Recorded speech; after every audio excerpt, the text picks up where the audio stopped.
can you really pull out beyond that point? They gave over the Ahri Vi combo in draft number 2. That was a very disastrous decision for them because their AD carry could not play the game. I think it would be in their best interest to take away that Vi this game.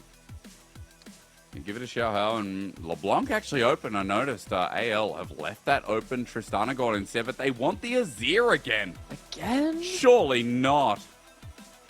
Yeah, color me surprised. LeBlanc? I don't like this from AL. I feel like they need more proactivity. You've given over the Sejuani Jax, and while you might be able to lock in something like a cannon towards that top side, which helps DDZ, and that is a good lane matchup, that's good, don't get me wrong, you're still against, you know, a proactive mid lane champion from Cryin. Hard is not going to be able to impact the game in the way which he did in Game 1, you have to imagine. And Jax Sejuani, even when you're playing something like a 1v1 lane counter in that cannon, kind of sucks, and that means that they're not even going towards that. They say, look, if we lock in that cannon, there's still the chance you get burst out in early game by the Sejuani melee synergy. Cassandre has to be the way to go so we can survive in the top lane 2v2, but it's not proactivity that we wanted to see from them. No, not at all. I mean, look, at least this time flipping the matchup in top side, and comp still makes sense, but when LPL has prioritized things like LeBlanc, when we've seen really strong synergy, especially via LeBlanc as a 2v2, it's not what gave Xiaohao and Harder success in game number 1, but we'll digress. We'll get towards that bottom side now because that's what's left standing here as iBoy and Zorah versus Arn and Wink. Has been a matchup mainly favoring Arn and Wink as AL ban away the Draven against Arn, which is standard practice. Now, really have to wonder whether something like the Kai'Sa's going to hit the ban list soon as well. That was a very important part of Game 2. Felios still on the table, Zyra Rakan still on the table as well. I think Wink on the Rakan, unsung hero of Game 2 for IG. I mean, we mentioned it a couple times in the cast, so maybe there was a little bit of a tune or a melody in that instead of being completely unsung. But I think maybe removing that Rakan or picking up the Zyra themselves would be handy for them. Instead, it's going to hit the ban list. All right, well, let's just see how it rounds up. So far, we've had things like the Varus open, but no Cigar, or at least taken away. Felios for iBoy, 3 games in a row. That's what it feels like. You know, it's going to be the direction here from anyone's legend. And it's kind of a shame with all the other 80 carries in the meta. Surely iBoy says, let's not do a Felios. There goes Milio. Here it comes. Nymaera. Oh, take away the Kai'Sa this time. That would be better. I love this. I think it speaks towards it. Like I know that today has been a trying day for you, traveling back from the future so far into the future, and you know, having to witness anyone's legend kind of digging their own grave a little bit in Game 2. But I don't think you have to set yourself up for failure quite so often. I think you can afford a bit more optimism because we do have that Kai'Sa now coming in for iBoy. It's a bit more proactive and potentially a bit more safe as well. Really have to wonder what the support matchups are going to be though at this point. You got the Aphelios. Nautilus rises up in value on both sides now because you want to take that away from the Kai'Sa Nautilus, which is so good at stacking Plasma even at the level 1 mark. On the other side, though, Wink has a really good Rakan, so it might be a bit of an arms race in this bot side, saying, okay, could take away that Nautilus as a takeaway, or we could just go for something that is a lot more comfortable for our support.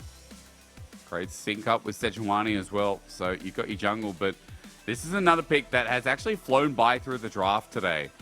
And AL, again, it's one of the few top-tier supports outside of the Nautilus you already mentioned, left standing. Completes the engage potential, strong 2v2 with Kai'Sa as well, and would give AL a bit of a different direction, maybe a harder direction as well. Lock it in. No Nautilus Zorah. Zorah's Nautilus last game. Absolutely. Okay. Well, yeah. Third time's the charm. We might be looking at a 3 Nautilus loss series. Lost in Game 1 against the Braum, lost in Game 2 as it was just completely shut down by the dive combo from IG. I think in this game, it helps that you have the aggressive AD carry able to follow up in terms of kill lane from the Kai'Sa. I think it's harder to shut down that Kai'Sa than the Aphelios in the second game draft, especially with a huge amount of dive. I am a little bit worried for anyone's legend again, though. It feels like the Cassandre will eventually lose out on a lot of value, particularly because Jax Sejuani. You can't ever really 2v2 that towards the top side. Ahri will be much more proactive than that Azir. And even towards the bot side, Kai'Sa Nautilus, it's nice in terms of kill combo, but the Aphelios Rakan, you expect that to get at least wave push early on. I will say, like, at least this time, you're right, you know, that Kai'Sa is in the hands of iBoy. There is a lane that feels like you can play through here for AL. It's not just, you know, 3 lanes, well, 3 losing lanes it became in the end for AL. There is direction this time, and maybe it's going to help them as we go into Game 3. IG on the other side, playing as disruptors, really. As they've taken away the Ahri, they've made sure it doesn't go into Harder's hands again. And Wink getting the Rakan as well, a big pick. As we go into the final game of this series, just a note, LGD WE that is being played in Xi'an in WE's home arena will be delayed, but we'll be playing it live without break. Well, rather, at a delay without break to catch up.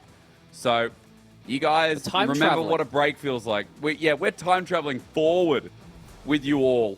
Got to and go we are going to be doing like 3 games in a row. Gotta go back to live Hysterics. Oh, no, I gotta go back. Oh, classic.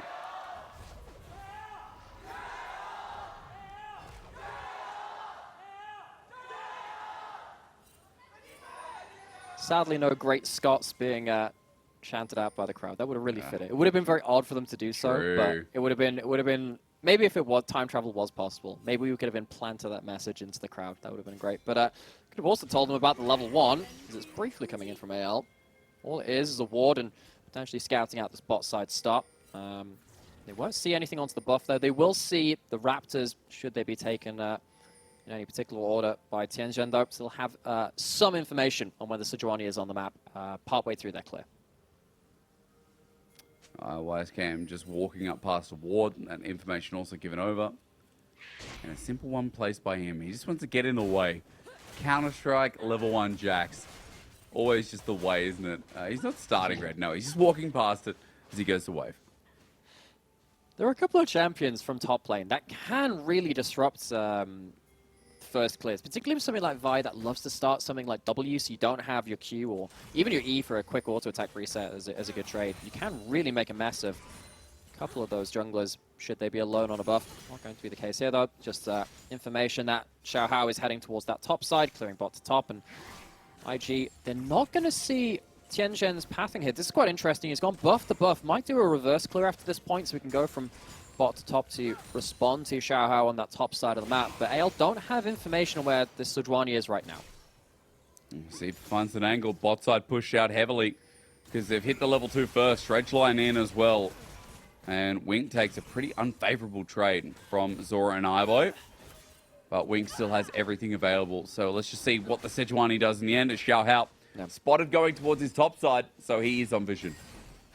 So, as a rule of thumb, the way that you clear your camps tends to determine the way things go later into the game, but Tianzhen gets his early level 3 off of vision. AL, they really don't have information where the Sejuani is. He's skipped out on all the walls right now. Wink, Wink, Wink, Wink, Wink, Wink needs to go in. Force the summoner onto iBoy. Thinking about it, there's the W, there we go. Doesn't want to burn any of his own. Instead, Ignite comes out of CDZ, and YSKM fighting it out. 1v1, we get an action. Oh my god, YSKM playing with fire a little bit there. And that Jax actually losing out as he has to back away. It's very close. YSKM, one of our solo king gods in this top side. He's got so many solo kills. Xiaohao had more information on his clear. YSKM, he has a flash, but he has no HP to play with. I mean, he's on 10 CS. If he dies here, it's going to be lights out as he's bopped against the wall. Counter-Strike flashed away. It's Matt. Oh my god! I guess that's why we don't dive Jaxes as YSKM just holds strong. Gets a kill, jumps in. He's got double buffs. He's got double buffs. And with the flash from CDC as he matches it, now he takes them away. YSKM bit off way too much. Oh, that's a horror story for YSKM. That was a tragedy. You just got those double buffs. You could have come back in with teleport, but as you said, just gets a little too overbold. Dies and gives double buffs right the way to his lane opponent, who also picks up a kill. So it's not like you're ahead in gold now. It's not like you have those combat stats ahead of your lane opponent as well. The initial dive out play, really important. Counter-Strike gets a lot of value. We'll see that now on the Pro View. Only has 200 HP to work with, less than that, 100 after that Q lands. But because the Vine needs that auto attack to come through to get that press the attack, did not manage to get out of tower range. Really well played in the moment by YSKM. Just jumps a little bit too far forward, gets a burst trade here, but then has no summoners Nothing available.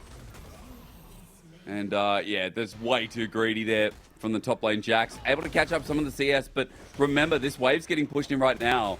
As ZDZ, close to getting 6 himself, has this wave to play with. And Nymaera, with this wave pushed in, I mean, ZDZ should be 10 CS over him, thanks to the denial where he got the kill and the wave was at a really bad spot for IG's and top. he's going to have, like, red buff regen as well. Like, ZDZ has got so much to work with. It's a really awkward moment because it felt like IG, when they had individual advantages in Game 2, they really ran over the game. Similar could be said of AL in Game 1, right? ZDZ, individual advantage on the Cannon versus the Jax. Harder on the Ahri in Game 1 as well, really making the most of things. But just look at this. I mean, YSKM can't even walk up to the wave. True. ZDZ, complete control of that. Tianzhen worked his way in towards bot side. No flashes on the AL bot lane. This could be an option. It is. Double grabbing him as well. And there's the wink knock up. iBoy burn his flash before. And AL's bot again. A core weakness that IG are abusing. Permafrost. Zorah without a flash. And just like that again, IG's 2v2 is set up to succeed. Our MVP from Game 2, Tianzhen, having a really good early game in Game 3 to stay off of vision. Level 1, we talked about that ward being put down to kind of spot out the Raptors partway through clear. Level 6 hitting top side. It is indeed. I mean, the damage is there. Takes the turret shot. Does it matter, though? Does it? No, of course it doesn't. Cassante. And no TP available. Holy crap. YSKM is deep in doo-doo. This is up the creek without a paddle. YSKM giving over the early double buffs leads to an awful wave state. Can't walk up to the wave. ZDZ sets up a huge crash of waves and gets the solo kill afterwards. Huge CS lead, and despite the victories on the bot side of the map, you have to start wondering what IG can do about this top side. Meanwhile, ult use mid. Respond here from Cryin at the same time as well. It's just going to be ult for ult trade as top.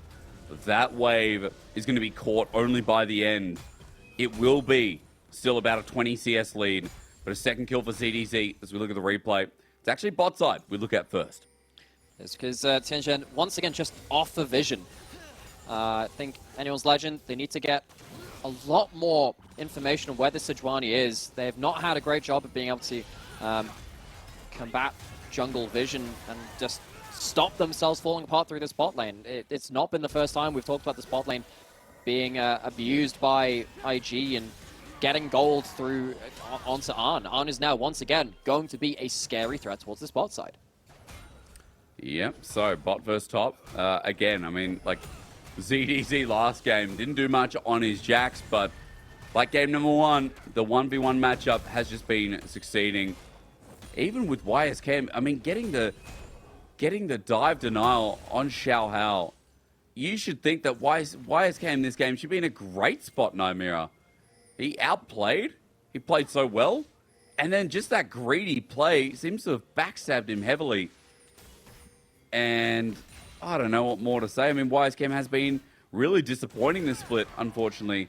After his hype-up spring debut. Oh, iBoy. Speaking of it, iBoy is a little bit deep. He has flash available, but Zorah maybe has to burn. Here's the stretch line, gets him out for the time being. Ulti flashed away from as Xiaohao comes in a little bit late. Harder now, challenging Cryin with no ulti available, but Cryin is just poked out. Harder at least getting some value in this mid lane. I think one of the benefits from kind of the map being focused on side lanes, with AL getting advantages towards the top, IG getting advantages towards the bot, means that Harder has been isolated in this 1v1, and Cryin has not joined the party yet anywhere else on the map. So this Ahri not really getting the value that they need to. Tianzhen also not able to get anything onto Harder yet again.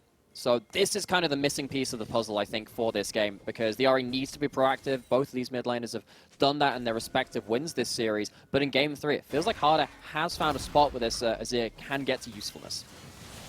Well, with a charm, I'm not going to say that he is as ulti comes through yet again, but look, Wink in the right place. That quickness not landing. What was the hitbox there? Wait, what? He, like, touched him on the shoulder. I wonder if there was some Mercury Treads shenanigans going on there for some tenacity. Either way, that means there are a couple of ultimates down for this Herald. Well, IG still on it first, or rather pushing AL off first as the Herald goes down. Right. But iBoy stays. Gets those plays towards the bot side. Okay, so Motred's built up now by Hardest. We didn't have that tenacity beforehand. I was wondering what could Did he make just sense of not? that Did he CC. get hit earlier and I just missed it? Like I don't know. There were definitely a couple of CC bars above his head. I'm just wondering which one loaded first. Maybe it was maybe he was hit with the second CC during the duration of the first, so it made it look less. But yeah, maybe it just didn't connect either. Either way, he gets out, and IG, credit to them, they try and get some proactivity through that mid lane we were just asking for. It just doesn't lead to anything, and that's kind of awkward now because once again you're without an ultimate, you're bleeding out a bit of CS through this mid lane, and Harder has those Merc Treads now. Next time you go towards that play, it's going to be harder to make it land. it is indeed. And whether we see it or not again, probably hit earlier or just regardless, wasn't hit at all. But hey, ignore that because time being, more important things to talk about, like how that CS mid lane, that advantage is not really enough considering top side is 30. 30 right now. As ZDZ styling as that 1k gold lead is surely coming out of mid, coming out of top. Even bot keeping up with CS despite the pressure IG have been putting on that 2v2 lane. Considering the top laners we have on a couple of our mid to bottom tier table teams as well, it's worth having a conversation about a couple of the standout ones because you know, we've had players like Cube on Rare Atom last split and then moving on to WE this split. We'll see him next series of the day. Him, ZDZ, Xiaohao. We've had a couple of top laners which have started to put their names into the conversation for really strong individual players. You see that ZDZ, when he gets a winning matchup, he has some real ability to play through it. And in this game, 2 kills, multiple CS advantages taken throughout this series as well. He's really setting himself up for success. Yes, indeed. And as he joins, it's going to be a hell of a shock for other players in this game as Iceborne Gauntlet has been picked up. Dredgeline into a minion. Okay, Zorah. Iboy has static shift, so he should be able to fast clear. This is Wink, jumps in again. And this time, all right, no problem. Quickness does connect as teleports there. Xiaohao for the re-engage onto Arn. Tianzhen blocking though with an ulti. As Harder jumps in, he gets the ulti onto Arn. But still, there's not enough damage there. I think Tianzhen was a genius. AL couldn't get past the big pig. And IG capitalized again. It is very bold from anyone's legend, and that boldness does not work out in their favor. IG, they get to the play in time. They channeled their own teleport, and without the huge multi-person CC from AL landing in response to IG's own, that knock-up huge to start things off from Wink. They just can't see out the rest of that fight. It felt like AL were at a pretty good spot in this game. Suddenly after giving over that gold and giving over that dragon, maybe we have to revisit that question again. Starts off in a 2v3 with Tianzhen just in the corner of the picture, but the Infernum, the big combo from Rakan, gets things off starting very, very well. And you're absolutely right. This Adjuan just becomes such a pain in the ass. As soon as they kind of put this bulwark down, iBoy doesn't ult into the play, doesn't want to throw their body into the fray, and they probably would have died for it. It's a good decision. It's not exactly iBoy's fault. AL just bite off way more than they can cheat. And again, AL's bot lane not able to do much, as you mentioned. Not only iBoy, but Zorah was actually taken out by Tianzhen in the end as well. Harder jumping into his death, and gold is even for IG with double dragon yet again. Remember that it's only ZDZ that really now feels like they're doing a lot of carrying in this game with bot behind. With mid, yes, CS lead, but thanks to that play, a bit more gold went over to IG's carries. Or even Tianzhen as well to pick up some of that. Main thing is, Nymaera, I mean, this is just like, it's to and fro, but it's not like AL have a really strong lead. Outside of the fact that this K'Sante is 2,000 up on YSK. I think ZDZ is looking at the rest of this game going, team, guys, why are we dying here? Yep. Because he's like a solid 1,500 gold ahead of the next highest earner in the game, which is Arn on the side of IG.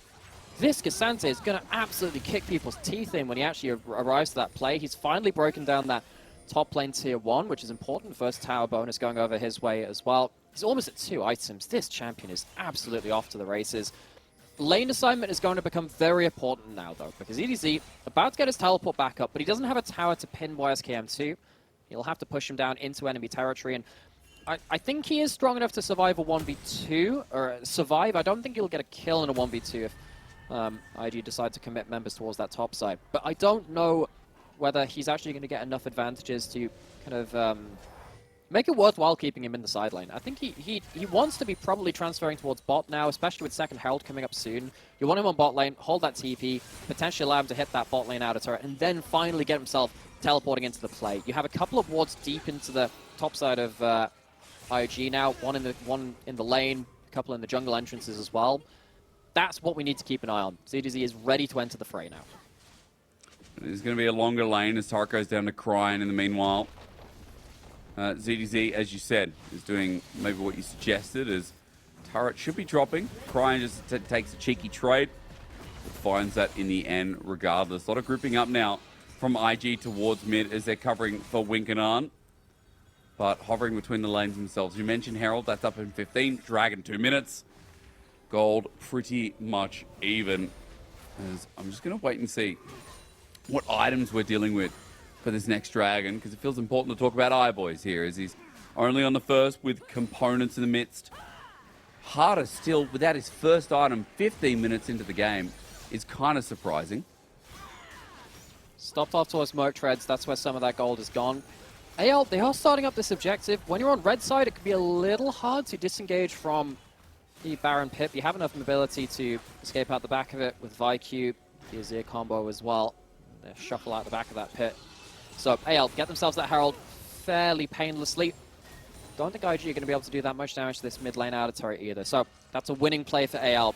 I think if it had come down to a big fight, there was a chance that potentially they were in a difficult position with the terrain working against them. And IG now, as much as they have on in a good spot, they need to find a way to leverage that themselves right now. They've slowed down a little bit. And this is where some of those questions about proactivity once again come into IG. Feels like they do have the gold and the ability to fight, but they're not able to pull the trigger right now.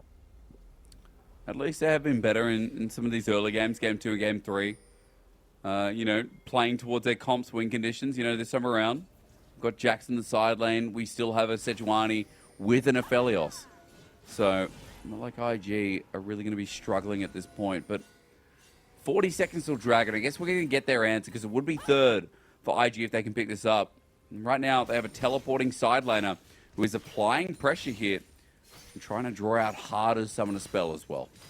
Yeah, so we did see Cryin able to take the bot lane tier 1, and that was fairly important. I think we can see that Ahri is safe to be able to push in the side lane in which ZDZ is playing towards as well. So I think if IG can allocate the Ahri into the Jax, into the K'Sante lane, I think that's very helpful for him, and potentially allows YSKM to pick up some waves of farm which would have been denied elsewhere. You can see that currently YSKM is able to get some gold, has a stopwatch for the next fight as well. Despite the Jax failing in the 1v1 a number of times, is managing to cling on to relevance currently. Teleport though, IG pulling the trigger.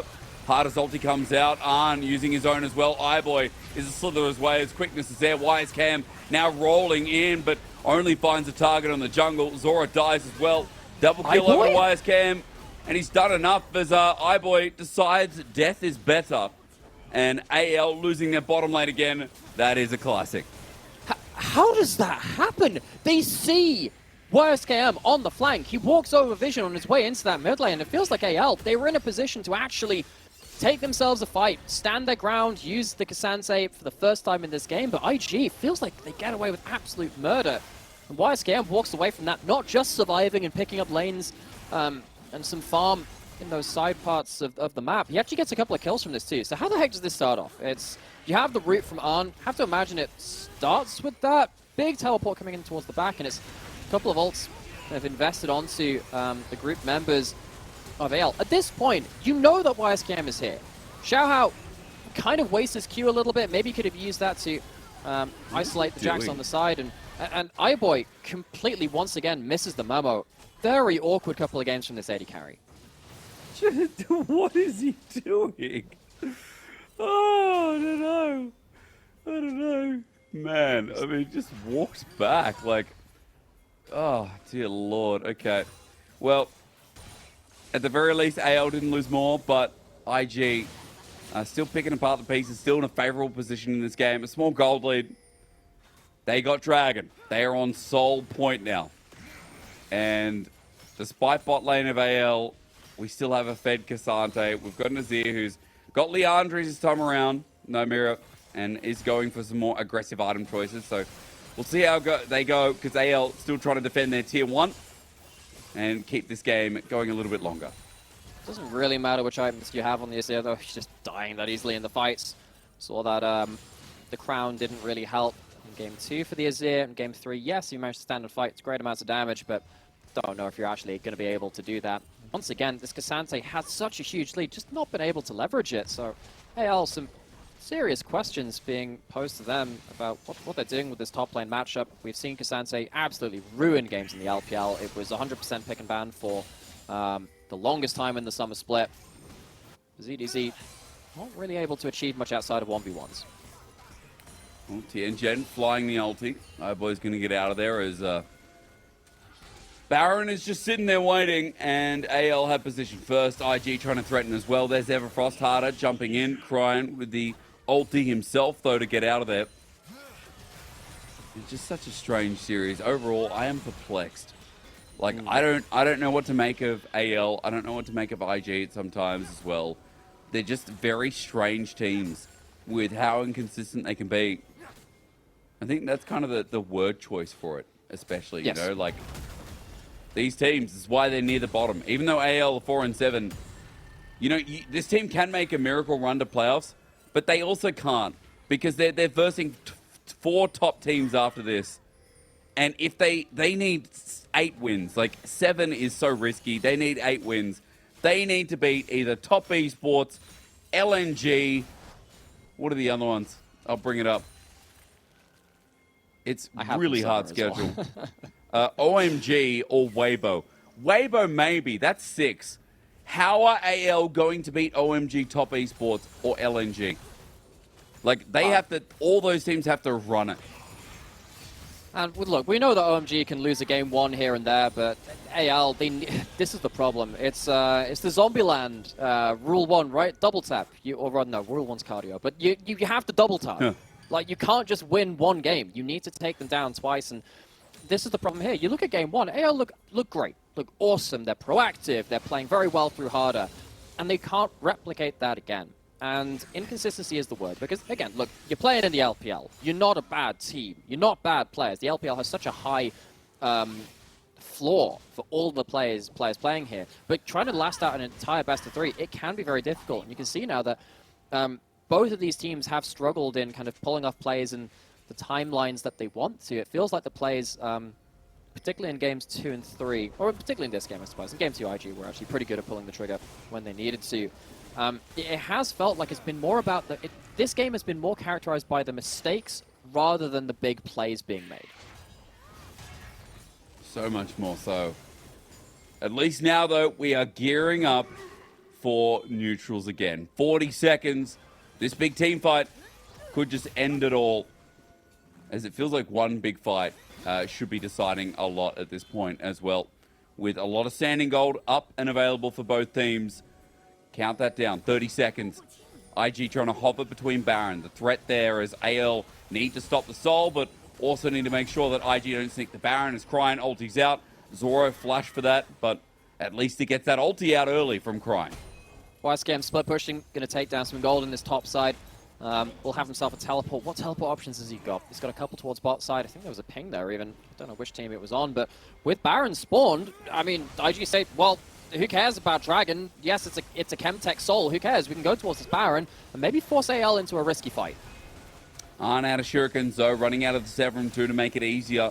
5k, Xiaohao behind the pit. There's a dredge line to start it off, knocked up. And remember that Cryin has no ulti, so front lining's not great as Xiaohao jumps on in behind the pit, but it's taken by Tianzhen. No one there for the time as YSKM keeping them all busy, but Xiaohao with his ulti unable to find too much as ZDZ does, though. The carry of AL, the Fed member now kiting away, running for his life. He's killed the AD, but he'll die for it in the end. Over the wall, YSKM's also found one more. AL's jungler getting caught up. Ladies and gentlemen, the Observer just saying it's over. Going to YSKM a little bit too early, brother, as Xiaohao will die to a minion in the end. AL are the ones who lose the Baron, lose the fight, lose a bit of sanity here with Tianzhen dying to harder. I don't know what this series is. I don't know what this game is. But IG are now looking for Soul too. YSKM has done a very admirable job of becoming relevant in this game. He's picked up a lot of waves in side lanes after ZDZ had his individual advantage. His team has allowed him that, especially with Cryin winning his own side lanes. And then he gets some big plays like this. That Jax was absolutely monstrous. Zorah, I don't know why you're here, buddy. Like, you know, Flash, no ultimate. How did that W not connect? A fine question indeed, Hysterics. Alas, it is not one I can answer for you. It's always going to be claimed by IG. It's probably elevation stuff from the river to the rest of the rift. This is how the fight started around that Baron, because it looked pretty okay for the first time. AL, they get a clean first kill, but they're walking into the rifle turrets. Rifle turrets do so much damage for Arnon. He walks away with a huge amount of damage, and this is where things get absolutely huge. 4-man stun, Zhonya's away from the Emperor's Divide as well. That Zhonya's allows YSKM to stop himself getting shunted away. He's in the right place at the right time, and that is so much more value than the K'Sante getting just, you know, one kill on the back end. Yeah, it ends up being a 3-for-3 after Harder ends up taking down Tianzhen. Death on live, though. iBoy goes down yet again. Yes, he does. Well, Harder's just pushing while mid is getting destroyed. Minion wave thinned out quite a bit. Baron's still there, though. It's Wink who needs to help out the minions. But IG, as they clear this next wave, another one impound, as our YSKM just does his own work in the top side, having the Baron buff himself. This is a capitulation from AL. That Baron feels like the real death blow from such a dominant Game 1. Game 2 was awkward in terms of draft. Game 3, they had their own individual advantages, but they couldn't leverage them. Now the Baron is so valuable for IG. Well, YSKM taking a 1v2. Ulti from ZDZ, but Turret's taking way too many. Just a free shutdown. AL managed to defend. Mid's going to go down, but Inhibitor stops there. As YSKM just overreaching a little bit here. So AL should be happy that they don't lose much more than they should have. But Baron still opens up their base. Still a 3,000 gold power play from that Baron, just about. What happened here, though, was while we were in a replay, this happened. It's just iBoy being very greedy in his positioning with the wave. No cleanse, no ults, no flash to get away from that kind of situation. Completely zeroed out. iBoy's positioning in games 2 and 3 has been very, very suspect. IG, credit to them, they've punished him with the engagements they have. I think Tianzhen's really had his number in games 2 and 3. Yeah, indeed. Just been the sole target as, again, trying to find iBoy in the back. He's got the ulti available. iBoy just has to go a little bit further up as Wink also chasing him down. But should be getting out for now. As ZDZ holds bot side wave. We're just waiting for the next objective. Baron in 220, Elder in 330. IG looking to make sure that AL don't even have a slimmer of a chance of making playoffs. Be down with the mess hall with them. So, does feel like Elder is last chance saloon for anyone's legend in this series. And let's be honest, their playoffs race kind of hinging with that. Talked about their strength of schedule. If they were to lose today, it becomes that much more daunting. Very hard strength of schedule to end out their last few series. And they need a lot of them as wins. So IG looking towards that Elder, hopefully looking to reprise that team fight performance, particularly from YSKM. He has himself 3 items now as well. That Guardian Angel. Gonna give him that extra life for potentially the most important fight of the game. What other items we got? 3 on 80 carry, 3 on iBoy as well. As you mentioned, that GA for YSKM, I want to mention that we've got a Randuin's on the other side for CDZ with the Stone Plate available as well. This K'Sante in the last fight, pretty big at taking down Arn. Probably the most fed member at this point as well, as Harder is close to getting the Rabadons. On that note, this time his 3rd item is going to be huge, but can he get there before the Soul, before the Baron is up and available? Can this Azir match iBoy? Because it would be 3 items on these big damage carries that might be able to turn the game for AL. They're not even that far behind. They're only 3,000 gold behind here at the 29-minute mark. And the Soul is not that valuable. As we all know, the Chemtech Soul is just the worst. So let's see how we go. Times are ticking. Harder not getting too much in the ways of gold. They're just going to try and play this in front of the Baron for now. Yeah, so Baron's coming up. Elder's not too far behind it. Flank teleport coming in from Jax. YSKM, Cryin, they have them pinned. He's going to do it again. Well, Zorah dragged him in as Harder now separates, but without that item, he's not doing too much. The range big from Arn. Here's the Cassante ult, but it doesn't do much either. AL have been taken out, and iBoy is just a remnant of that. IG's perfect fight. It exists. They'll get a numbers advantage. Zorah's lucky to be alive, but just like that, IG should be getting a free Baron. It's a bit of a mess from ZDZ. Tries to be the rear guard. Rear guard has ult, has flash, but the ult doesn't take him over the wall. The flash doesn't get him to safety either. Very awkward moment for that Cassante. Harder, lucky to get away with his life too. Just about takes down Cryin. This is one of the better case scenarios for AL. It felt like that could be hugely game-ending. They get away with their lives. They might be able to have themselves one last hurrah around this Elder, and maybe iBoy can have himself an actual fight where he can do damage in. It felt like once again he was out of options and out of position too once again. Yeah, look, I mean, I'm not sure at this point, you know, what the worst is. I'm not sure if iBoy is just caught up in the team at this point.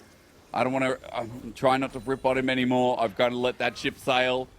I feel like he's having a rough day of it. End of the day, he's 3 items on Kai'Sa. He has a chance to turn this fight. There's a lot of value on him. Sins will be forgiven if he can walk away with a win at this Elder. Well, how do they pick anyone off? Zorah right now not getting too much here with the Nautilus. As Elder in 10, you mentioned it. They've spotted out as AL go over the wall. They've just found themselves a target. Wink ran into trouble. That enhanced blast cone may have just opened things up for AL. Maybe YSKM, no flash for this fight. It's going to be harder for him to get into the backline. And without the Rakan there to reach the backline, this is now an Elder fight, which is looking pretty okay for anyone's legend. I think there is. Got to be perked up around this. YSKM got to try, though. Arn with his ulti. Now it's up and available. Needs a big hitter as the ulti misses here from Tianzhen. IG are not landing anything. Cryin without the Everfrost. As the ult from Hard is not too bad. It separates as Cryin is running amok in the backline. They've managed to take out iBoy and Zorah, but now in the pit, the ulti used well by ZDZ. IG trying to get their numbers back on in, though. They're still strong enough as Tianzhen gets flipped. YSKM and ZDZ now fighting it out, but Cryin over the wall. They've taken themselves off the Elder. Elder's like, what are you doing over there? This game is yuckity sucks, and Elder's just going to be started again. ZDZ might have saved the game with that last kind of 1v3 play. Manages to disengage the Elder long enough that I think the waves are just going to not be able to reach the base, so AL can respawn, defend that. Elder is going to be claimed by IG. It's a huge victory for them either way, but again, it's not the game-ending fight. IG not quite able to cleanly close things out. iBoy clean sidesteps, Everfrost on the charm as well, but he gets absolutely obliterated by Arn as soon as he comes out of his own confrontation before this.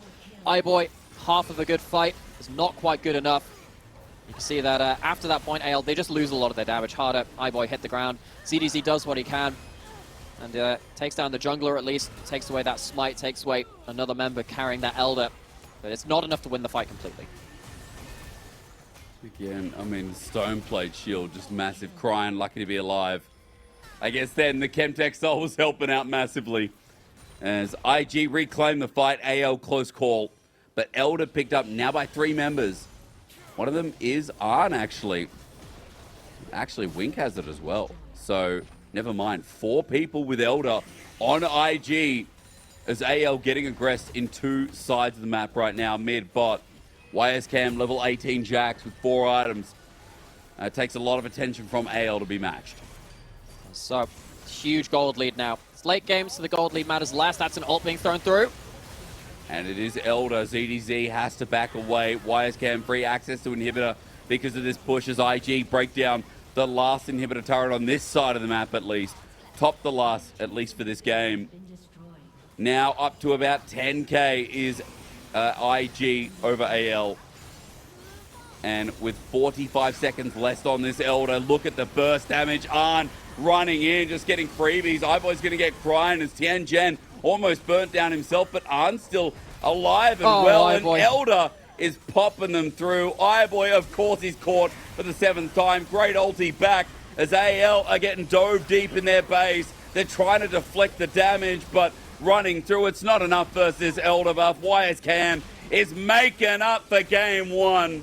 12-3-5, and IG just stop AL's run before it's even begun. Might be a bit Route 1 to reference his name, but I mean, how could you forget about You Should Know Me? He had such a rough early start to this game, that over-bold play after he just won those double buffs in that denial of the dive very early on in topside. Felt like that had set him behind for good, but he manages to avert himself from from the gaze